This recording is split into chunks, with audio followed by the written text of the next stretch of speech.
Bienvenue dans Clé Actu, votre rendez-vous hebdomadaire pour décrypter l'actualité mondiale. Cette semaine, nous plongeons dans les enjeux de l'intelligence artificielle, les tensions géopolitiques en Asie, les défis énergétiques européens et l'évolution du marché automobile. C'est parti. L'intelligence artificielle agentique, autrefois reléguée à la science-fiction, semble devenir une réalité tangible. Des développements majeurs sont annoncés cette semaine, marquant un nouveau cap dans l'automatisation et l'autonomie des systèmes. Effectivement, Cyril de Souza Cardozo affirme que l'IA agentique sera concrète et opérationnelle cette année.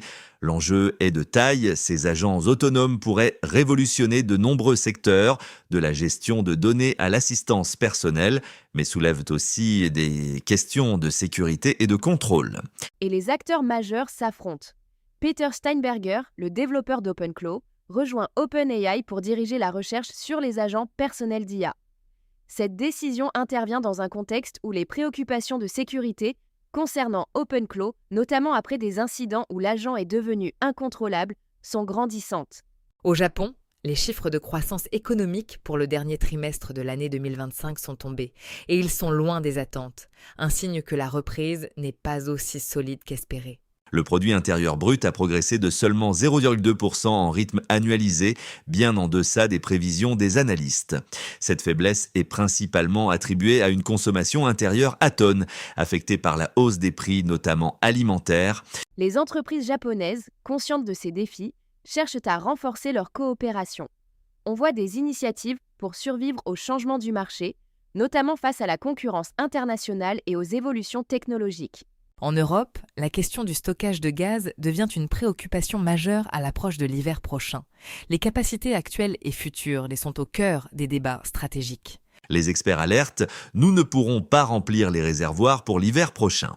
Une option sérieusement envisagée est la constitution d'une réserve stratégique de gaz afin de garantir un approvisionnement suffisant face aux incertitudes géopolitiques et climatiques. Cette inquiétude se traduit par des mouvements sur le marché.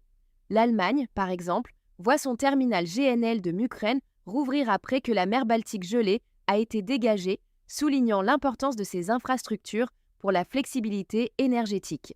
Le secteur automobile américain traverse une période de profonde mutation, marquée par des décisions politiques qui redessinent le paysage industriel.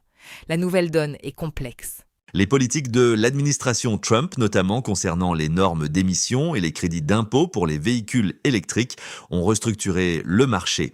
Cela a entraîné des pertes importantes pour des constructeurs comme Ford et Stellantis, tout en bénéficiant potentiellement aux constructeurs traditionnels. Parallèlement, des innovations comme la batterie sodium-ion, développée par des constructeurs chinois comme Changan, pourraient bouleverser l'offre. Cette technologie promet une alternative plus abordable au lithium, soulevant des questions sur la compétitivité future des constructeurs américains. La situation au Moyen-Orient reste extrêmement tendue. Les négociations entre les États-Unis et l'Iran se déroulent dans un climat d'urgence, avec la menace d'un nouveau conflit régional. Les discussions portent sur le programme nucléaire iranien avec des divergences profondes sur l'enrichissement de l'uranium. La rhétorique militaire du président Trump s'intensifie tandis que l'Iran insiste sur son droit à enrichir pour des usages civils. Cette situation pèse lourdement sur les marchés financiers mondiaux, comme en témoigne la chute des indices boursiers américains. L'incertitude géopolitique alimente la volatilité et les craintes d'une escalade. Voilà pour ce tour d'horizon de l'actualité mondiale. C'était Clés Actu à vendredi prochain.